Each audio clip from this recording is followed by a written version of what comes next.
Hey everyone, and welcome to Top Think. Today we're going to learn about 7 easy steps to destroy self-doubt. Now, let's begin. Number 1, learning the long way. Building self-confidence is a slow, step-by-step process. When you first decide to be more self-assured, your mind naturally jumps 10 steps ahead. You imagine yourself diving headfirst into all kinds of new challenges. You picture a future where you're not afraid to be a leader, a creator, or a pioneer.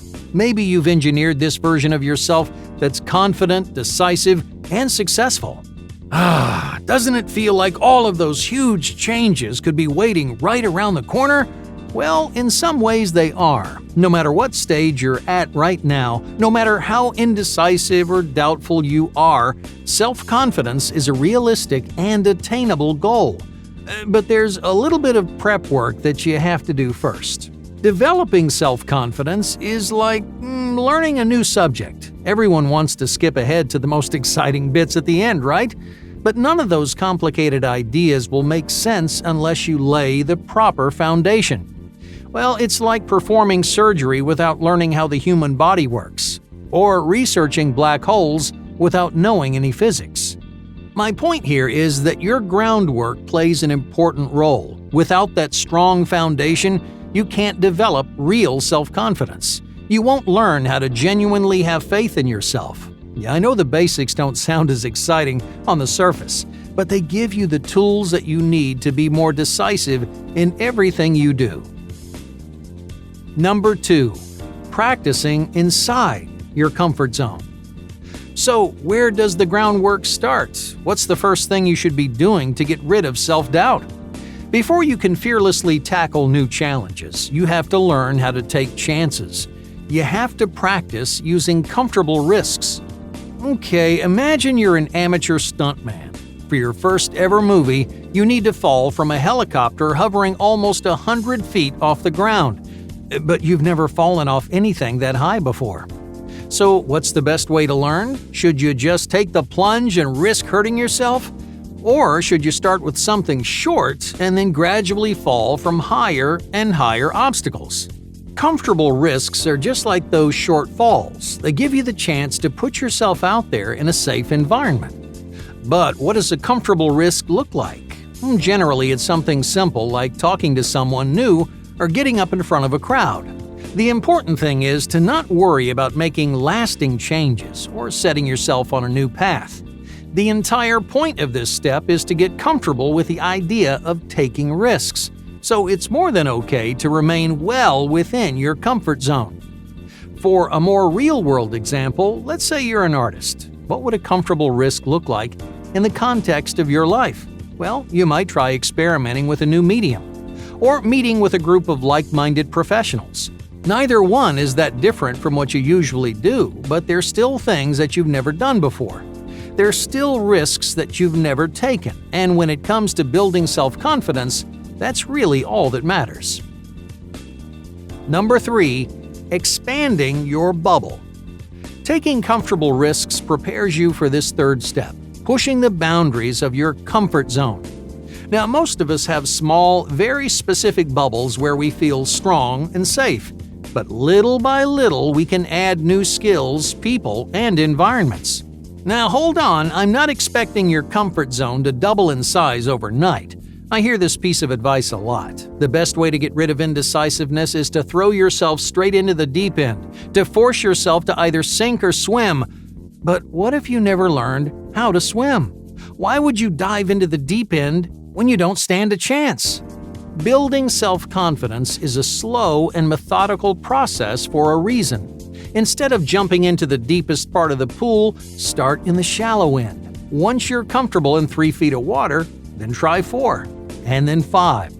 Eventually, you'll feel comfortable swimming anywhere in the pool, not because you haphazardly threw yourself into the deep end, but because you slowly expanded your bubble until the entire pool fell into your comfort zone. So, what makes this strategy so much safer and more effective than diving right in? Well, the sink or swim strategy doesn't give you any kind of backup plan. For some people, that's a good thing. They need that sense of urgency to keep them motivated. But most people want something comfortable to fall back on when things go wrong. That safety will give you the confidence to be more decisive and tackle the unknown. Every risk you take will feel smaller and less nerve-wracking because you always know your comfort zone is right behind you. Number 4. Uncover your baseless assumptions. As your comfort zone grows larger and larger, you might discover talents that you never knew you had. You might have spent years telling yourself you weren't capable of something, only to find out you're just as qualified as anyone else. Many of us make baseless assumptions about who we are and what we can do. We convince ourselves that there's a limit to our success, that we can never go beyond a certain point. Well, this next step is about challenging and breaking down those barriers. Take that artistic leadership role you found in Step 2. Before taking that position, you might have assumed you weren't qualified to lead. Maybe you told yourself that you weren't good enough to teach, guide, or help other people. But by expanding your comfort zone, you proved yourself wrong. The simple truth is, your assumptions should never define your limitations. You're capable of much more than you think you are. That's why Step 4 is to identify all the assumptions that are standing in your way. Now, of course, that isn't always as easy as it sounds, so here's a trick that'll help you figure things out. Think about your dream job. What would you do every day? What would you be responsible for? And now ask yourself this: if someone gave you that rare opportunity right now, would you take it? Dream job or not, most people would probably say no. Not because they don't know enough or because they lack experience. They'd turn down their dream job because they don't feel confident they can rise to the challenge. So what is it that you see in others that you don't see in yourself? Charisma? Passion? Creativity? Take note of whatever traits you don't think you have, because those are your faulty assumptions. Those are the walls that you've created for yourself, and those are the lingering doubts that are stifling your potential. Number 5. Break the norm. If you've been consistent with the last 4 steps, you can start doing something that very few people ever do. You can stand out. It takes a decisive and confident person to go their own way, to ignore what's expected or normal, and to do something extraordinary. In many ways, social norms are like a giant bubble, one massive comfort zone that so many of us live safely inside. But as you gain more self-confidence, you'll feel empowered to break out on your own and exceed expectations. Not just the ones that other people have of you, but the expectations that you have of yourself.